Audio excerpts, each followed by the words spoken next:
اچھا گزر رہا ہوگا اور آنے والے وقت کے لیے دعا گو ہوں۔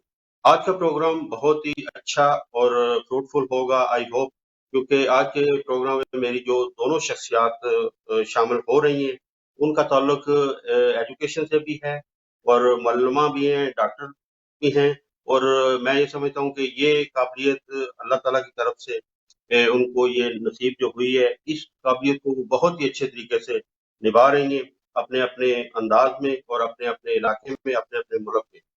میری مراد all the way from the Canada doctor Ayesha Rauf sahiba ہمارے ساتھ پروگرام میں موجود ہیں، اور ان کے ساتھ آل the way from Pakistan doctor Himalaya شاہین خالد صاحبہ ہمارے ساتھ موجود ہیں۔ میں ان کا فردن تعارف تو کرواؤں گا، لیکن میں چاہوں گا کہ سب سے پہلے ان دونوں کا میں شکریہ ادا کرنا چاہتا ہوں کہ ان سائڈ ود ظفر شیخ کے پروگرام میں آپ نے وقت دیا، بہت بہت آپ دونوں کا شکریہ۔ تو سب سے پہلے ڈاکٹر جی تو سب سے پہلے جی تھینک یو، بہت بہت شکریہ آپ کا۔ اور ڈاکٹر عائشہ صاحبہ جو کہ کینیڈا میں رہائش پذیر ہیں اور اپنی خدمات کو بہت اچھے طریقے سے ادا کر رہی ہیں، میں ان کا تھوڑا سا تعارف کراتا چلوں اور اس کے بعد پھر باتوں کا سلسلہ بھی شروع کریں گے، اور اس کے بعد ڈاکٹر ہمالہ صاحبہ کا بھی تعارف کرانا چاہوں گا۔ سب سے پہلے ڈاکٹر عائشہ صاحبہ جو کہ recently received her PhD in English linguistics. She has done MPhil in linguistics. She has Master of Arts in English Literature. She also has a teacher's diploma in teaching High English as a second language. She is a certified language assessor. She ran for MLA in the provincial election in Canada. Now she is the CEO of Language Institute and present takes care of it. اس کے ساتھ ساتھ doctor Ayesha صاحبہ is an artist also, as well as and working on the philosophy of Rumi in her recent paintings. یہ بہت ساری خوبیاں اور بہت ساری انہوں نے حاصل کیا ہوا اچھے طریقے سے۔ میری دوسری اسٹیمڈ گیسٹ جو کہ پاکستان سے تعلق رکھتی ہیں، ڈاکٹر ہمالہ شاہین خالد صاحبہ، یہ پروفیسر ہے، ریٹائرڈ اور registrar and head of education department Lahore college for women university jail road Lahore. She is a well known educationist, social scientist. She has served Punjab University and Quaid-e-Azam University. She has worked in Federal Ministry of Education and UN agency UNESCO in Islamabad. Dr. Himala completed a PhD degree from Institute of Education, University of London. She has published a number of research papers and books on education, teaching, teacher specialization, focusing gender and development issues. And now she is working as Tahzeeb al-Akhlaq Trust as Secretary, Education Board as volunteer. She is actively as a volunteer. She is actively involved in the management of Aligarh Public Schools established by the Trust 1960s. تو میں سمجھتا ہوں اتنی ساری خوبیاں اور اتنے سارا علم حاصل کرنے کے بعد اگر آپ اپنی خدمات کو بہت اچھے طریقے سے نبھا رہی ہیں تو یہ اللہ تعالیٰ کی طرف سے آپ پہ بہت بڑا فضل اور کرم بھی ہے، اور یہ ہم سب لوگوں کی خوش قسمتی بھی ہے کہ جن کے سامنے آپ اپنی خدمات کو پیش کر رہی ہیں۔ تو میں آل دا وے فرام کینیڈا سب سے پہلے میں چاہوں گا کہ ڈاکٹر عائشہ صاحبہ آپ ان سائڈ ظفر شیخ کے پروگرام میں ابھی مدعو ہیں، اور سب میں یہ جاننا چاہوں گا کہ کینیڈا میں اس وقت کورونا کی صورتحال کس طریقے سے گزر رہی ہے، کیسے وہاں کے لوگ اس کو فیس کر رہے ہیں؟ بہت شکریہ ظفر شیخ صاحب، سب سے پہلے اپنے پروگرام میں دعوت دینے کا۔ I am really obliged that you offered us to be part of this prestigious program. دوسرا یہ کہ کینیڈا میں کورونا کی صورتحال اس وقت تشویشناک ہی کہلا رہی ہے، حالانکہ لوگوں نے بہت اچھی طرح سے اس کا سد باب کے لیے کام کیا ہے، ماسک لگا کے رہتے ہیں ہر وقت باہر پبلک اسپیسز میں۔ ابھی سپٹمبر 7 سے اسکولز اوپن ہو رہے ہیں اور پیرنٹس کو آپشن دی گئی کہ آن لائن یا ان کلاس آئیں، تو آلموسٹ 50-50 جو ہے وہ ریش ہو رہا ہے۔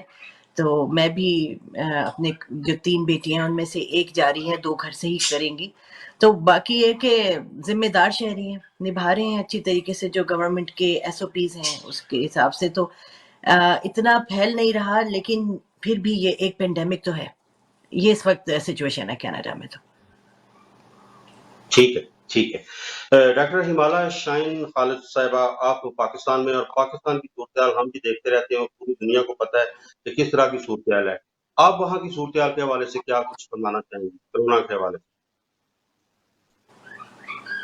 جی، سب سے پہلے ظفر صاحب شکریہ، آپ نے اپنے پروگرام میں ہمیں بلایا اور عزت یو آر افزائی ویلکم. کی. تو باقی دوسرا یہ ہے کہ یہ جو پینڈیمک ہے کورونا والا، پاکستان میں کافی ہٹ تو شروع میں کافی ہوا اور کافی پریشانی تھی، لیکن اللہ کا خاص کرم ہے.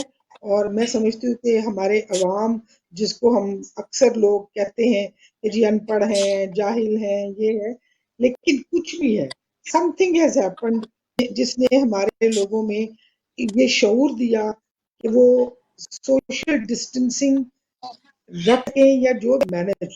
اور ہمارے یہاں اب یہ کافی پینڈیمک جو ہے انڈر کنٹرول ہے. اس کی ایک وجہ لوگ بتائیں کہ موسم کے ذرا ہارش تھا پچھلے دنوں میں، وہ بھی ہے کہ اس موسم میں یہ زیادہ پھیلتا نہیں ہے.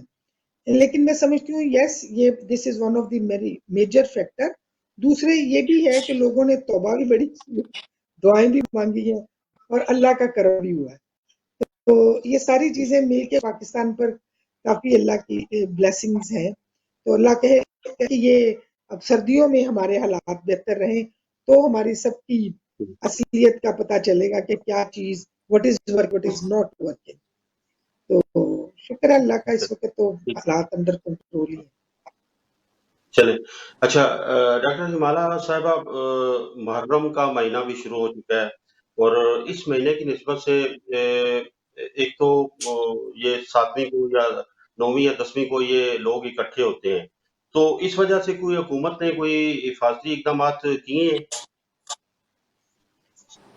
دیکھیں جی، حکومت تو کرتی ہے، لیکن عوام ماشاءاللہ جب موب میں ہوتے ہیں، اکٹھے لوگ گروپس میں ہوتے ہیں، تو وہ وہاں پر بیچارے پولیس والے جا کے ایک ایک کو تو نہیں پکڑ کے کر سکتے. اللہ کرے کہ لوگ تھوڑا سا انڈرسٹینڈ کریں جو حالات اس وقت ہیں. حکومت کی کوشش بھی ہے، بہت سارے آرڈرز آ رہے ہیں، بہت سارے لوکل جو ایڈمنسٹریشن کی پوسٹوں پہ لوگ ہیں، commissioner, deputy commissioner, assistant commissioner اور پولیس، یہ ادارے امپلیمنٹیشن میں آگے آگے تو ہیں، اور بہت سی جگہوں پر سمارٹ لاک ڈاؤن بھی کرتے ہیں. تو اللہ کرے کہ اب امید ہے کہ کچھ نہ کچھ اس کے پازیٹیو ریزلٹس انشاءاللہ ضرور ہوں. ٹھیک ہے. اچھا، بیرونی دنیا نے بھی پاکستان کی پالیسیوں کے کورونا کے حوالے سے بڑا ایڈمائر کیا ہے، تو آپ کیا سمجھتے ہیں کہ یہ واقعی اس طرح ہے کہ پاکستان نے کووڈ-19 کے حوالے سے بڑی مثبت پالیسیاں مرتب کی ہیں جس کی وجہ سے ابھی یہ کنٹرول ہے، یا امید کی جاتی ہے کہ آئندہ بھی اس پہ کنٹرول ہوگا؟ جی، یہ ظاہر ہے ڈیفینیٹلی کچھ نہ کچھ تو ہماری عوام کو سمجھ آئی ہے، جو کہ لوگوں نے ریئیکشن کے طور پر اس کے دور رہنے کی کوشش کی ہے. اور یہ تھا کہ جو یہ تھوڑا سا ہوتا نا اس کے سمپٹمز آئے بیماری کے اور لوگ چلے جاتے تھے اس کا مطلب ٹیسٹ وغیرہ کرانے، تو ٹیسٹ واز سو ایکسپینسو. میرا خیال ہے، دس از مائی پرسنل اوپینین، کہ اس ٹیسٹ کو لوگوں نے کروانے کی بجائے گھروں میں ہی آئسولیشن ہے. وہ جو ہے شاید وہ جو اسٹریٹجی تھی وہ کافی کامیاب ہوئی ہے، اور ڈیفینیٹلی حکومت کی طرف سے بھی سرپرستی رہی، جس کی وجہ سے یہ سب چیزیں مل کے ہی اٹس ناٹ ون سائڈ، اور کافی ملٹی جو اپروچ ہے اسی سے یہ کنٹرول ہوا ہے. ٹھیک ہے، ٹھیک ہے. میں آتا ہوں آپ کی طرف دوبارہ. ڈاکٹر عائشہ صاحبہ، کینیڈا جو کہ ایک بڑا میں سمجھتا ہوں کہ ڈیولپڈ کنٹری ہے، اور خاص طور پہ تارکین وطن کے لیے اس کے دروازے ہمیشہ کھلے رہتے ہیں، اور میں سمجھتا ہوں کہ جہاں تک مجھے پتہ ہے کہ اندازہ ہے یا سنا ہے میں نے کہ ایجوکیشن سسٹم بھی وہاں ذرا دی ہے، تو آپ وہاں کتنے عرصے سے رہائش پذیر ہیں، اور یہ جتنی ایجوکیشن میں نے انٹرو میں آپ کے حوالے سے بتائی، کیا آپ نے یہ وہاں تمام حاصل کی، یا اس کے حوالے سے تھوڑا سا بتائیں؟ جی ظفر صاحب، کینیڈا میں میں تقریباً 2 ڈیکیڈ سے یعنی آلموسٹ 20 سال سے یہاں پر ہوں، اور ایجوکیشن کا یہ ہے کچھ یہاں اور کچھ وہاں، ایسے ہی رہی. اور ٹھیک ہے. یہ کہ اور اپنا یہ کہ ایسا Canada is a country of opportunities definitely. اور اس کا یہ مطلب نہیں کہ اب ہم کمپیریزن کر رہے ہیں کینیڈا کا اور پاکستان کا. پاکستان ہمارا وطن ہے، بہت پیارا ہے، ہمیں بہت پیار ہے. وہیں سے پڑھ لکھ کر جب ہم آتے ہیں تو آگے اپنی ایجوکیشن کو کینیڈا میں کنٹینیو کرتے ہیں. ریکگنائزڈ ایجوکیشن ہے پاکستان کی. اور لیکن چونکہ ابھی میں 20 سال سے کینیڈا میں ہوں تو میں یہاں کی بات ہی کروں گی. ڈاکٹر ہمالہ جو ہیں وہ پاکستانی ایجوکیشن اسپیشلسٹ ہیں، وہ اچھی روشنی ڈالیں گی اپنے پاکستان کے نظام پر. تو اب یہ کہ یہاں پر ایک جو بہت مزے کی بات مجھے دکھتی ہے کہ ایٹ اینی ٹائم آپ اپنا کریئر جب چاہیں چینج کر سکتے ہیں. اور اچھا. اس کے لیے آپ چاہے سرٹیفکیشن لے لیں، کچھ بھی کر لیں. موسٹلی یہاں پہ ہر زیادہ تر چیزوں کی لائسنسنگ ہوتی ہے. آپ بنا لائسنسنگ کے چیزیں نہیں کر سکتے. اب جس طرح سے اگر ظفر صاحب یہاں پر آئیں اور کہیں کہ میں اپنی فیلڈ چینج کرنا چاہتا ہوں، 2 سال کا، 2.5 سال کا، 6 مہینے کا کوئی ڈپلوما، کوئی سرٹیفکیشن لیں، لائسنسنگ، اور آپ اپنی فیلڈ ٹوٹلی چینج کر سکتے ہیں. یہ بڑی ایک خوبصورت سی بات ہے، کیونکہ لائف میں کئی دفعہ یہ ہوتا ہے بچپن میں ہم نے جو کریئرز سوچے ہوتے ہیں اپنے لیے، بڑے ہو کر ہمیں لگتا ہے ہم نے وہ تعلیم تو لے لی ہے لیکن ہم اس فیلڈ کے لیے فٹ نہیں ہیں، ہمیں کوئی اور فیلڈ کرنی چاہیے لائف میں.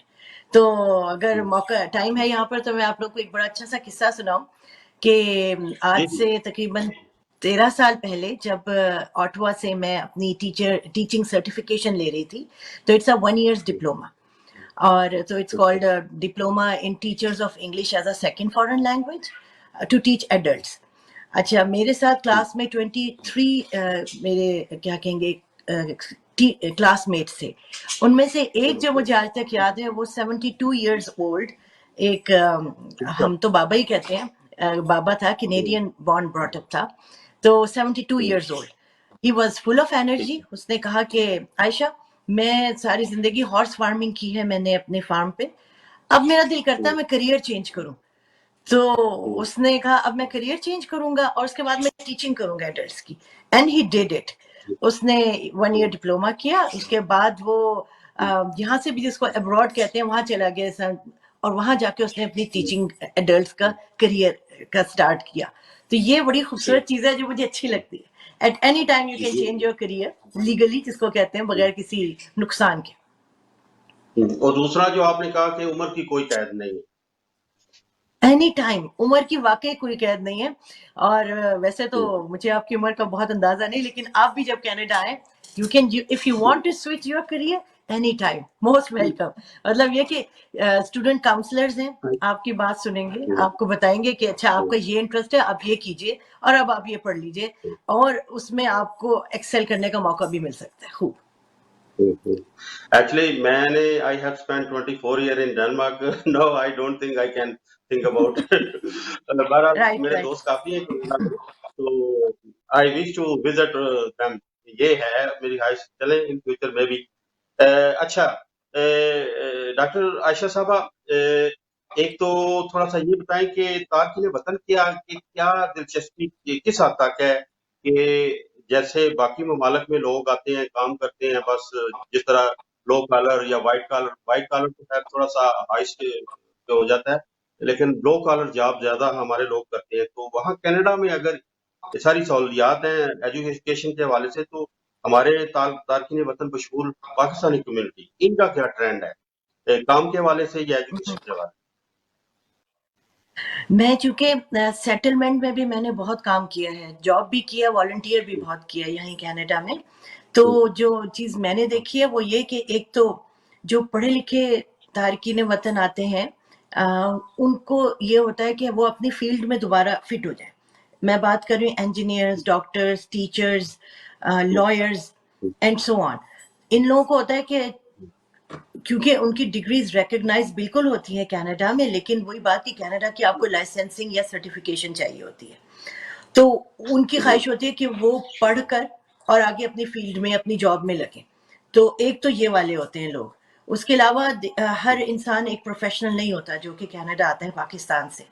ان لوگوں کا یہ ہوتا ہے کہ یہاں پر ان کو اسٹارٹ اپ جابس کہتے ہیں. وہ ان اسٹارٹ اپ جابس میں جاتے ہیں. پھر ایک چیز اور، چونکہ میں یہ ایجوکیشن سیکٹر میں بھی یہاں پہ پرٹیکولرلی لینگویج ٹیچنگ میں، جو چیز میں نے دیکھی ہے کئی دفعہ کچھ لوگوں کو انگلش لینگویج بیریئر ہوتا ہے. وہ ان کو تھوڑا ٹائم لگتا ہے کہ اپنی انگلش لینگویج بیریئر کو کراس کریں. اس کے لیے وہ پھر اسکولز میں داخلہ لیتے ہیں جہاں پہ انگلش لینگویج سکھائی جاتی ہے. تھوڑا سا ٹائم وہ اس طرف لگاتے ہیں، ان کو لگانا پڑتا ہے کیونکہ کئی بار کینیڈا آ کر آپ کو انگلش لینگویج پروفیشنسی ایگزامس دے کر کالج یونیورسٹیز میں ڈپلوما میں داخلہ ہوتا ہے. تو ایک تو وہ ہو گیا کہ کچھ ہیں جن کو انگلش لینگویج سیکھنی ہے. پھر کچھ ہاؤس وائفز ہیں they have never worked in Pakistan. تو اب ان کی سیٹلمنٹ کیسے کی جائے، کیونکہ جب بھی لوگ یہاں آتے ہیں تو ایک طرح کی ہوم سکنس ساتھ لے کر آتے ہیں جو کہ بہت نیچرل ہے. اب اس کو عبور کرنے کے لیے پھر ہسبینڈ کام پہ چلے گئے، بچے اسکول چلے گئے. اب ہاؤس وائف جو ہے اس کا تھوڑا سا ڈپریشن بنتا ہے، یہاں پہ ریلیٹیوز نہیں ہو، فرینڈس نہیں ہو، ان کی سیٹلمنٹ بھی تھوڑی سی ایک ایشو ہو جاتی ہے.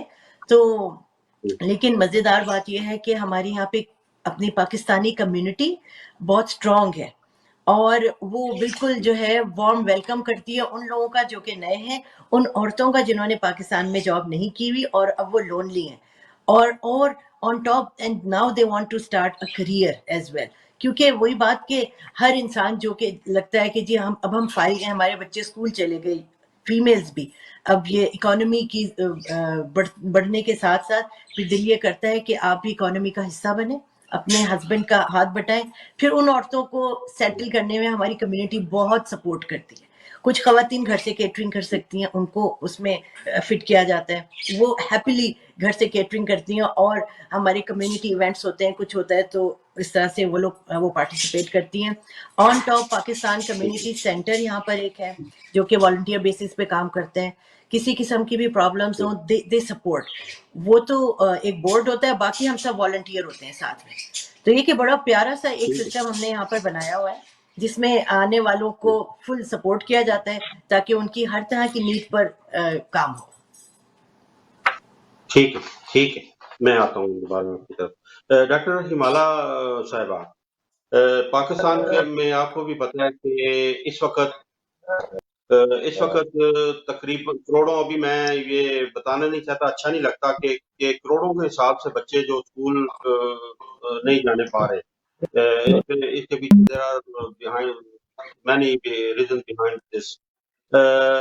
تو آپ جیسے لوگوں نے جس طرح یہ اسپیشلسٹ ہیں، خاص طور پہ ایجوکیشن کے حوالے سے اگر کہا جائے، اور اس میں مختلف شعبوں میں آپ نے اسپیشلائز کیا ہوا ہے، جس میں سوشل یہ سائنٹسٹ، اگر آپ مجھے سن رہی ہیں ڈاکٹر ہمالہ صاحبہ، آپ مجھے سن سکتی ہیں؟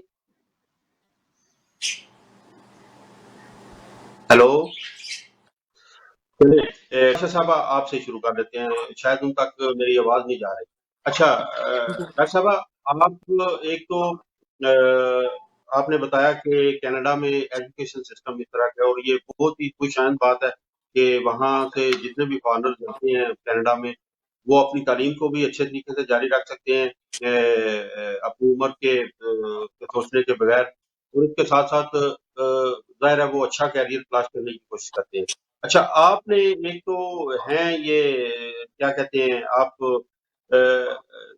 رومی فلسفی پر آپ کام کر رہی ہیں، جو میں نے انٹرو میں آپ بتایا بھی، اور یہ کیا ہے، یہ ہمارے ذرا سننے اور دیکھنے والوں کو بتائیں کہ اس حوالے سے کیا کچھ کر رہی ہیں فلسفی رومی کے حوالے سے، یہ ذرا تھوڑا سا بتائیں یہ کیا ہے. جی، ایک تو یہ اپنے لٹریچر میں نے فلسفی بھی ایز اے سبجیکٹ پڑھا، اور اس کے لیے میرا انٹرسٹ ڈیولپ ہوا کہ جو ایک one of the greatest scholars of Muslim world ہم کہہ سکتے ہیں ان کو، اسکالر تھے. اور جی ہاں جی، تو انہوں نے بہت کام کیا اور یہ کہ ان کا جو فلسفہ ہے وہ نہ صرف مسلم دنیا میں بلکہ پوری دنیا میں پسند کیا جاتا ہے. پھر یہ کہ جس طرح کی ان کی خوبصورت فلسفی تھی وہ انسان کو اس کے آپ سے کنیکٹ کرتی ہے, اللہ سے کنیکٹ کرتی ہے, نیچر سے کنیکٹ کرتی ہے اور انسان کو اس کی حقیقت بتاتی ہے. اور اس فلسفی پہ کام کرنے کا ایک میرا مطلب ہے کہ پھر پینٹنگ میں بہت آپشن آ جاتی ہے ہمارے پاس, کیونکہ جب ہم انسان اور اس کی نیچر کی ڈیپتھ کی بات کرتے ہیں اور اللہ سے کنیکشن کرتے ہیں تو پھر تو ہماری پینٹنگ میں آپشنز ہی آپشنز ہیں کہ whatever we want to paint, whatever we want to show. تو میری کیلیگرافیز جو ہیں وہ زیادہ تر رومی پر ہی بیسڈ ہوتی ہیں, اور یہ کہ اس کا فلسفہ جو ہے جیسا میں نے آپ سے ذکر کیا کہ چونکہ اللہ سے کنیکٹ کرتا ہے, انسانوں سے کنیکٹ کرتا ہے اور زمین سے کنیکٹ کرتا ہے. جی ٹھیک ہے. اچھا, یہ جو آپ اس پہ آپ نے کیا ہے رومی صاحب پہ, تو یہ آپ پینٹنگ کی شکل میں لوگوں کو یہ شو کرواتی ہیں یا کوئی بریف کرتی ہیں کوئی وربلی بھی کہ یہ ان کا ایکچولی فلسفہ ہے کیا رومی صاحب کا؟ ظاہر آپ نے بتا کی طرف رجوع کرنا یہ سب سے اہم چیز ہے ان کی. تو یہ پینٹنگ کی شکل میں آپ بنا کے کرتی ہیں, جیسا آپ کا انٹرو میں نے بتایا کہ you are also an artist. جی, میں بالکل پینٹنگ اور رنگوں کی شکل میں جو ہے اپنے جو رومی کی فلسفی سے جو میں محسوس کرتی ہوں وہ رنگوں کی شکل میں اس کا اظہار کرتی ہوں. اور یہ کہ ساتھ ہی میں کیلیگرافی جو ہے وہ ساتھ میں مکس کرتی ہوں.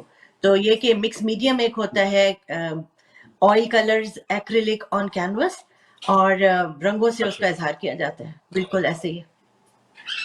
ٹھیک ہے. اچھا, تو یہ آپ کے نظر میں زیادہ لوگ ہمارے تارکین وطن ہوتے ہیں یا وہاں کی مقامی آبادی ہوتی ہے؟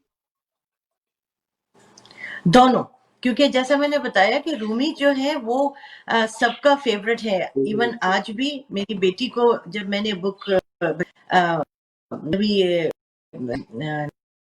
سے نکل رہا ہے تو وہ شی گاٹ ریئلی امپریسڈ, کیونکہ کتنی زبانوں میں ٹرانسلیشن ہوئی ہوئی ہے رومی کوٹ کی. تو جب یہاں کی ینگر جنریشن جیسے بیٹیاں میری یہاں کی بورن براٹ اپ ہیں, شی گاٹ امپریسڈ. اس کے علاوہ جو میرے آپ کلائنٹس کہہ لیں بائی مائی پینٹنگس, وہ میں نے اصل میں تو شوقیہ کرتی تھی, پھر میں نے ویب سائٹ بنائی, پھر انسٹاگرام پوسٹ کرنے لگی, کیونکہ آرٹسٹ کا دل کرسیشن ہو, جیسے شاعروں کا دل کرتا ہے ان کے شعر سنے جائیں, کوئی بزم ہو, کوئی محفل ہو, اسی طرح میرا بھی دل کیا کہ اپریسیشن ہو. ایک میں نے ایگزیبیشن بھی کی تھی تو got a very positive response. اس وجہ سے پھر یہ کہ میں بناتی ہوں تو like everybody like it, not just Pakistanis اور Muslims, even non Muslims and Canadians, they all love it.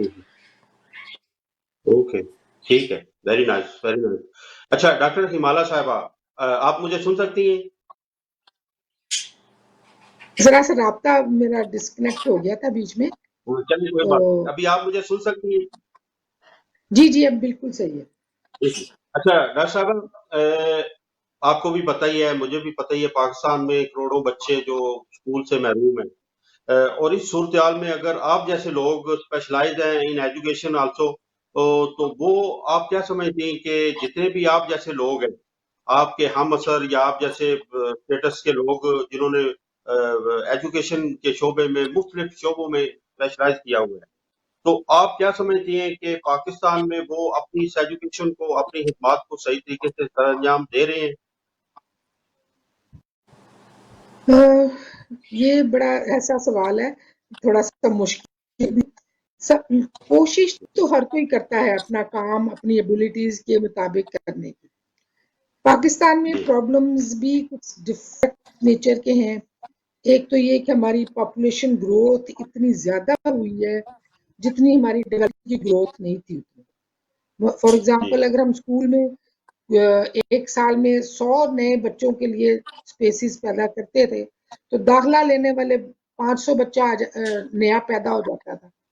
تو ایک تو ہماری ایکسپینشن میں بہت ساری ایشوز رہے. پھر کچھ ایسے رہے, ہماری جو کنٹینویشن آف ایجوکیشن سیز ہے نا وہ ممکن, وہ پولیٹیکل کمٹمنٹ نہیں تھی, frequent changes of governments ہوتی رہی, اور ایک گورنمنٹ دوسری کے اوپر جو ہمارے یہاں ہے کہ بلیم گیم چلتی ہے, بجائے اس کے کہ اس کام کو جو ایک گورنمنٹ نے شروع کیا اس کو نئے سرے سے کرنے کے بجائے اسی کو بلڈ آن کریں, یہ بھی ایک نیشنل پرابلم رہا.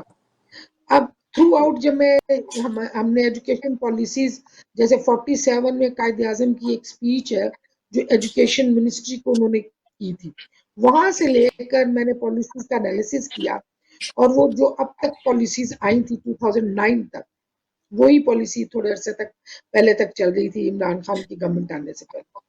ان پالیسیز میں کوئی چیز نہیں, ہم وہی باتیں بار بار ریٹریٹ کر رہے ہیں. پرائمری ایجوکیشن یونیورسلائز ہونی چاہیے. اگلے 5 سالوں میں ملک کا ہر بچہ جو 5 to 9 ایج گروپ ہے وہ اسکول میں چلا جائے گا. 7, 8, 9, 5 ایئرس پلان بنے, اور یہ ہم ٹارگٹ اچیو نہیں کر سکتے. یقین کریں جب میں پی ایچ ڈی کر رہی تھی اس وقت بھی میں نے انالیسس کیا تھا, اور اپنی سپروائزر کو انگلینڈ میں جب بات کی وہ کہتی ہے is there anybody to check this, یہ امپلیمنٹیشن کو چیک کر کے nobody raises the question کہ this was the target and this target was not achieved. تو ہمارا مسئلہ ہے امپلیمنٹیشن. ابھی بھی گورنمنٹ اچھے اقدامات کر رہی ہے اور کوئی بھی غلط نہیں ہوتی, سسٹم کوئی بھی غلط نہیں. The thing is کہ how do we implement the system, کیا ہم کانسٹنٹ چیک اینڈ بیلنس کے ساتھ امپلیمنٹ کر رہے ہیں. اگر کانسٹنٹلی چیکس اینڈ بیلنسز ہوتے رہیں تو آپ کو اپنی غلطیاں پتہ چلتی رہتی ہیں کہ میں نے اتنے اسکول بنانے تھے, اس ایریا میں نہیں بنے, اس ایریا میں بننے چاہیے. پرائیویٹ اسکولز کا ایک بڑا اسٹرانگ ایشو ہے جو کہ ہمارے اپنے ٹرسٹ کے بھی پرائیویٹ اسکولز ہی چلتے ہیں, لیکن یہ ہے کہ ان پر گورنمنٹ کا چیک جو ہونا چاہیے وہ نہیں ہے. رجسٹریشن آف پرائیویٹ اسکولز کا جو ہے ان کی بورڈز کے ساتھ افیلیشن ہونی ضروری ہے, اس کے لیے ریکوائرمنٹس ہوتی ہیں. جب گورنمنٹ کے اپنے اسکولوں میں بیسک فیسلٹیز نہیں ہوتی, گورنمنٹ کے اسکول ہیں, پرائیویٹ اسکول میں اگر ایک لیب نہیں ہوگی تو سو واٹ, وہ پرائیویٹ اسکول میں بھی یہ تھوڑی سی آپ کو پتہ ہی کسی کو کہہ دیا یہ فلاں ہیں, یہ آپ کے کانٹیکٹس نکل آتے ہیں. ہم رولز کی امپلیمنٹیشن جو ہے نا ہمارے یہاں سب سے بڑا ایشو ہے, اور ہم جسے نا انشور کرنا اور پھر رسپانسبلٹی کسی پر فکس کرنا, وہ تو آپ دیکھ لیں ہم کبھی بھی نہیں کر پائے کہ یہ کام ملک میں مسئلہ ہوا, اس مسئلے کا ذمہ دار کون تھا. Many times we come to know who was responsible, but we do not have any sources کہ ہم اس کو کوئی سزا دے سکیں یا اس بندے کو کوئی کر کے نا تو آپ دوسروں کے لیے اگزامپل بنا سکیں کہ یہ غلطی کی تو یہ آپ کو اس کا خمیازہ بھگتنا پڑا. تو یہ کیونکہ ہماری چیکس اینڈ بیلنسز نہیں ہے. جی ٹھیک ہے, بالکل ٹھیک. اچھا, سوشل سائنٹسٹ آپ کے انٹرو میں نے یہ عرض کیا کہ یہ سوشل سائنٹسٹ, یہ تھوڑا ہمارے دیکھنے والوں کو یا سننے والوں کو بتائیں کہ what is this social scientist. Scientist ویسے تو ایک کسی ایجاد کے حوالے سے جی, سوشل سائنٹسٹ کا ہے کہ آپ معاشرے کو اسٹڈی کرتے ہیں کہ معاشرتی ٹرینڈز کیا ہے, آج کیا مسئلے آ رہے ہیں, ان مسئلوں کو کیسے نپٹا جائے گا. دیکھیں نا ہمارے بچوں کی سوشلائزیشن جو ہے نا گھروں میں, اسکولوں میں, سڑکوں پہ کیسے کرنی ہے, ہمارے مینرز کیا ہیں. اب ہم سڑک پہ چل رہے ہیں, جدھر منہ دل چاہا ادھر منہ کر کے آپ اسپٹ کر دیتے ہیں, تھوکنا, یہ چیزیں یہ جو ہے نا آپ ٹرینڈز دیکھتے ہیں معاشرے میں کہ آج کل کون ٹی وی پر کون سے پروگرام چل رہے ہیں, ان پروگرام سے لوگ کچھ رہے ہیں کہ نہیں سیکھے. حساب میری ایک اسٹوڈنٹ نے ایک دفعہ یہ جو ٹی وی پر ایڈز آتے ہیں نا مختلف چیزوں کے, ان کا انالیسس کیا تو بہت سارے ایڈز ہمارے بچے کو بہت مطلب پازیٹیو باتیں نہیں کنوے کر رہے. وہاں پر بچوں کو باقاعدہ بدتمیزی بھی جیسے ہوتی ہے وہ سکھائی جاتی ہے کہ آپ ایک ماں ایک ٹرے کا وہ ٹرے ہے جس میں آئس کیوبز ہیں, وہ لے کے جا رہی ہے, وہ بچہ ہاتھ مارتا ہے, وہ ٹرے ساری گر جاتی ہے اور اس کو آپ فن لے لیتے ہیں. اب جیسے انک کے اسپاٹس ہیں وہ بن گئے ہیں تو بچوں کو تو ہم کہتے ہیں بیٹے احتیاط سے چلیں. اب وہ انک اسپاٹس بنے تو وہ کہتے ہیں نو پرابلم, ہے وہ ڈٹرجنٹ بہت اسٹرانگ ہے وہ دھو دے گا. بٹ دا تھنگ از کہ what are we conveying, messages we are conveying to common people, وہ کیا ہے ہمارے معاشرے میں. ہمارے ٹی وی, میڈیا, ڈرامے, یہ سب سوشل سائنٹسٹ یہی اسٹڈی کرتا ہے کہ اگر یہ ایشو آ رہا ہے, فار ایگزامپل جیسے آج کل آپ نے دیکھا کہ بہت سارے لوگوں کو میں حیران ہو جاتی ہوں جو وہ کہتے ہیں میری اپنے گھروں میں کام والیاں کہتی ہیں دم کران گئے ہیں, دم کروا رہے ہیں, وہ کر رہے ہیں. آپ سوچئے نا کہ اس کے پیچھے کیا کوئی ریشنل ہے. دین میں دم کا کیا ہے کہ کون سے بابے, کون سے اتنے بڑے وہ موکل ان کے پاس ہوتے ہیں جو کر سکتے ہیں. تو یہ ہمارے ہاں اس کی وجہ سے لوگ مس گائیڈ ہوتے ہیں. پھر ٹرانسپورٹیشن ہے اس کو دیکھیں, لوگوں کے مینز آف ایک جگہ سے دوسری جگہ جانے کے لیے عام آدمی کے لیے کیا ہے. اب پورے ہماری پبلک ٹرانسپورٹ کا سسٹم ہی نہیں ہے. اچھا اب اگر غریب آدمی نے کہیں ٹریول کرنا, وہ چنچی رکشے, وہ رجسٹرڈ بھی نہیں ہے گورنمنٹ کے ساتھ. چنچی رکشا ہے جس میں وہ غریب بچے بیٹھتے ہیں اور وہ اچھی پوش آبادیوں میں بھی چل رہے ہیں. تو صرف لے دے کے پرائیویٹ کار رہ جاتی ہے جس کی وجہ سے لیکن اس کے باوجود جی میڈم, اس کے باوجود دیکھ رہے ہیں کہ پاکستان چل رہا ہے. وہ فیض احمد فیض صاحب سے کسی نے پوچھا کہ پاکستان کا کیا بنے گا, تو فیض صاحب نے کہا کہ یہ جیسا ہے اسی طرح چلتا رہے گا. تو یہ چل ہی رہا ہے اللہ تعالیٰ کے فضل سے جس طرح ابھی دیکھیں ریسنٹلی جو کتاب آئی ہے نا پاکستانیت جاوید جبار صاحب کی, اس کتاب میں وہ یہی ایشوز ڈسکس کر رہے ہیں کہ کس طرح سے ابھی پاکستان کی اپنی ایک آئیڈینٹی ڈیولپ کرتے کرتے کچھ عرصہ لگے گا. اب جو کچھ عرصہ لگے گا اس میں ہم دعا یہی کہتے ہیں کہ پاکستان سلامت رہے, باقی ڈیولپمنٹ ہوتی رہے گی. چلیں اللہ کرے آنے والا وقت بہتر ہو. اچھا ڈاکٹر عائشہ صاحبہ, آپ نے ایک اور تجربہ بھی کیا پالیٹکس کا, ایم ایل اے کا الیکشن کی پروونشل آپ نے کنٹیسٹ کیا, تو یہ کیسا تجربہ رہا, مجھ ذرا بتائیں. جی ویسے تو میں کہتی ہوں میں بہت غیر سیاسی سی ایک بندی ہوں, لیکن یہ کہ جیسے ڈاکٹر ہمالا صاحبہ کہہ رہی تھیں کہ یہ سوشل سائنٹسٹ ہیں, تو اسی طرح سے میں یہاں سوشل ایکٹیوسٹ ہوں. تو جو چیزیں یہ سوسائٹی میں پوائنٹ آؤٹ کرتی ہیں, اب اس کو درست کیسے کرنا ہے اس کے لیے ہم لوگ کام کرتے ہیں. تو یہی میرا سوشل ایکٹیویزم اور کمیونٹی والنٹیئرزم ہی مجھے سیاست میں لے گیا, جہاں پر جو میری پولیٹیکل پارٹی کے لیڈرز تھے انہوں نے مجھے دیکھا, میرے کام کو سراہا اور مجھے آفر کیا کہ میں جو ہے اس رائڈنگ میں سے رن کروں. تو it took me a while to digest the idea that I can run for the office.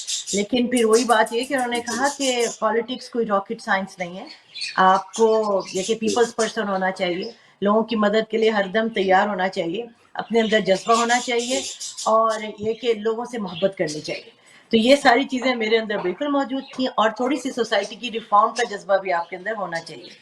یہ سب کچھ دیکھتے ہوئے ایک غیر سیاسی پیچھے سے بیک اپ ہوتے ہوئے بھی I went to take this decision. اور سب فرینڈس نے, کمیونٹی نے, رائڈنگ کے لوگوں نے, سب نے فل سپورٹ کیا. بہت پیارا, بہت اچھا تجربہ رہا. اللہ نے موقع دیا تو انشاءاللہ پھر آگے جو ہے اس کو کنٹینیو کیا جائے گا. جیت اور ہار تو اس کا ایک حصہ ہے, لیکن اس میں رن کرنا, ٹکٹ حاصل کرنا اپنی پارٹی کا, اور پھر اپنی پارٹی کے بینر کو اونچا رکھنا الیکشن میں, یہ ایک بڑا کام تھا. اس کو بڑے خوش اسلوبی سے انجام دیا, کینیڈا کا پولیٹیکل سسٹم سمجھا, اور اپنے باقی جو پاکستانی لوگ ہیں ان سب کو بک اپ کیا, پرٹیکولرلی فیمیلز کو, کہ ہم کینیڈا کے سسٹم کو سمجھتے ہوئے پالیٹکس میں بھی بھرپور حصہ لے سکتے ہیں, ویدر ہم اس کے لیے ایم ایل اے کے لیے رن کرنا چاہیں, چاہے ہم پولیٹیکل ایکٹیوسٹ ہونا چاہیں, سپورٹر ہونا چاہیں, والنٹیئر, لیکن بینگ اے فیمیل ہم بالکل بھرپور حصہ لے سکتے ہیں تاکہ ہم اپنی کمیونٹی کی آواز بھی پہنچائیں, پلس یہ کہ باقی کمیونٹیز کے بھی ہم لیڈر بنے یا ان کی آواز بن کے اپنی ممبر آف پارلیمنٹ بنے اور آگے تک کمیونٹی کا میسج اور ان کی آواز پہنچائیں. بہت پیارا تجربہ رہا, کیونکہ مجھے بہت شوق ہے لوگوں کی مدد کرنے کا, لوگوں کے ساتھ آگے چلنے کا, ان کے ساتھ رہنے کا. تو بہت خوبصورت پلیٹ فارم ہوتا ہے یہ, جس میں جذبہ اور حوصلہ ہو تو ڈیفینیٹلی اللہ بھی ساتھ دیتا ہے. چلے میں وائنڈ اپ ریمارکس کے لیے آپ کی طرف دوبارہ پھر آتا ہوں. میڈم ڈاکٹر ہمالہ صاحبہ، اچھا آپ نے بہت سارے شعبوں میں اداروں کے ساتھ بھی اٹیچ رہی، کام کیا، فیڈرل منسٹری کے ساتھ بھی آپ رہی، وہاں بھی آپ نے سرو کیا، اس کے بعد پھر یونیسکو اس میں بھی آپ نے سرو کیا. تو یہ کیسے تجربات آپ کے رہے ایجوکیشن کے حوالے سے، یہ کام کے حوالے سے؟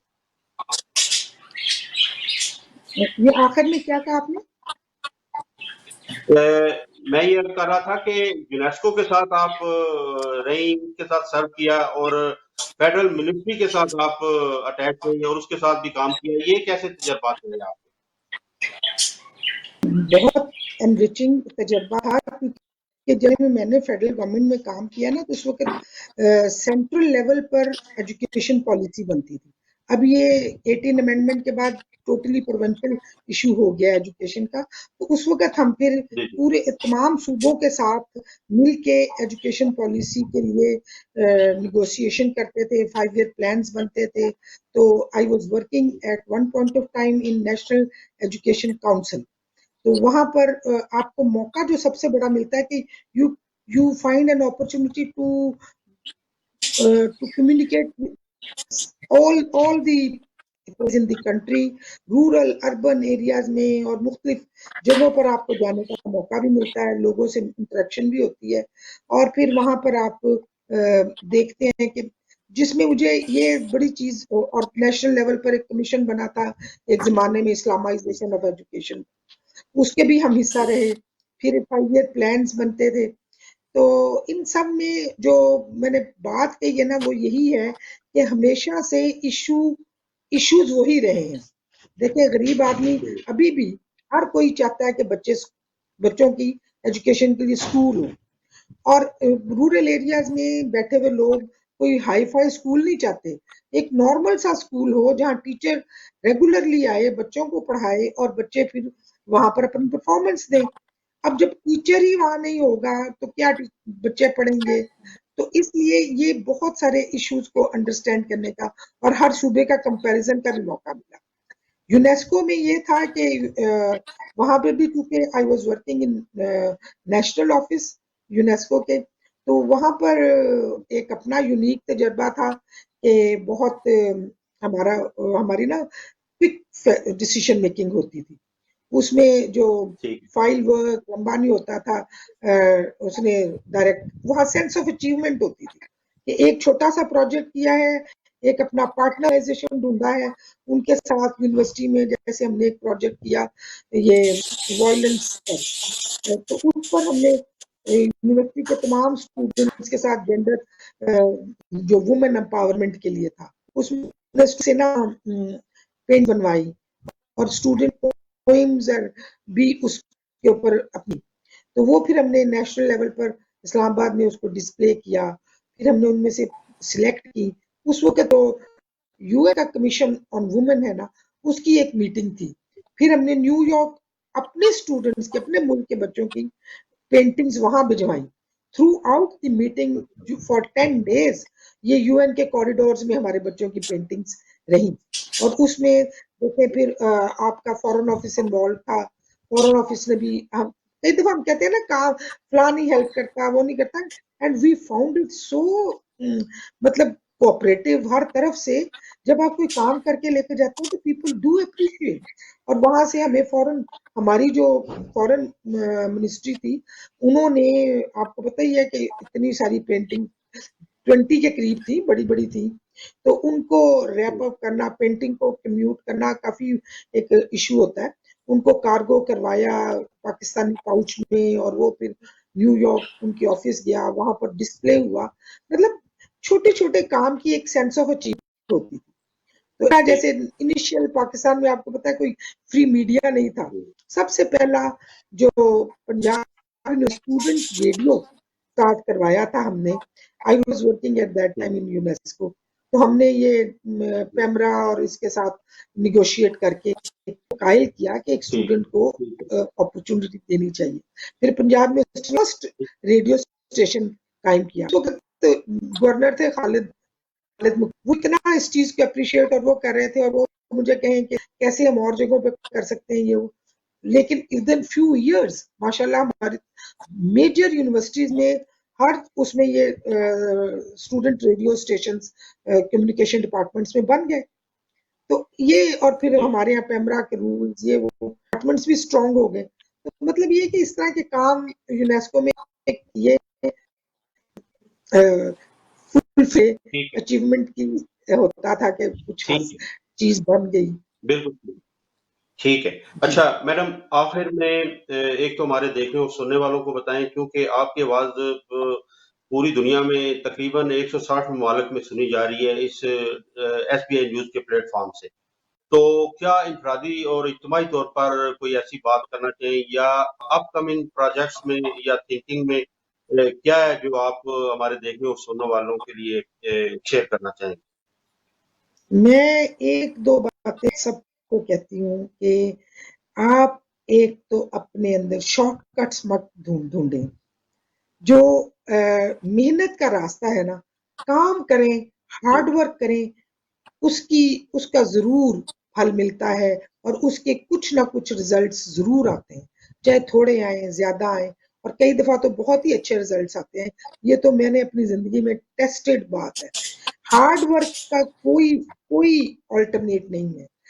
تو جب آپ نے ہارڈ ورک کیا ہوتا ہے، آپ کو ہر پروسیس سے آپ گزرے ہوتے ہیں، یو نو کہ اب کیا کیا مشکلیں کیا کیا آنی ہیں، and you know how to handle it, اور وہ ہینڈل کرتے ہیں، پھر وہ چلتے جاتے ہیں. آج ہمارے پاس جو ہمیں ایک خواہش پیدا ہو گئی نا کہ جلدی سے چیزیں آ جائیں، جلدی سے کام جلدی، it takes time and we have to wait for the good results and we need to be persistent consistently hard working ہمیں کرنی ہے، اور اپنے آپ کو کمٹ کرنا ہے، گولز بنانے ہیں. ان گولز کو اچیو کرنے کے لیے آپ نے جو ہے نا اپنے بھولنا نہیں. اسی سٹیج پر آپ کے گولز آپ کے اس میں رہیں، آپ کی نظر میں رہیں، اور آپ ان کو ٹارگٹ کر کے ٹارگیٹڈ ایفرٹس کریں. دس از مائی میسج کہ یہی ہمیں آگے لے کے جائے گا، اور پاکستان میں کہیں ہم ڈولے نہ کہ جی یہ ہو گیا تو یہ نہیں ہو سکتا ہے، but we have to be very very committed and persistent. Thank you. ٹھیک ہے، thank you very much. Doctor Ayesha sahiba, آپ جو کچھ کر رہی ہیں یہ تو انڈرسٹوڈ بات ہے کہ آپ اس میں مطمئن بھی ہیں اور اللہ تعالیٰ اس میں آپ کی مدد بھی کر رہے ہیں، کیونکہ آپ بہت زیادہ ڈیڈیکیٹڈ ہیں، ڈیووٹڈ ہیں اپنے کام کے حوالے سے.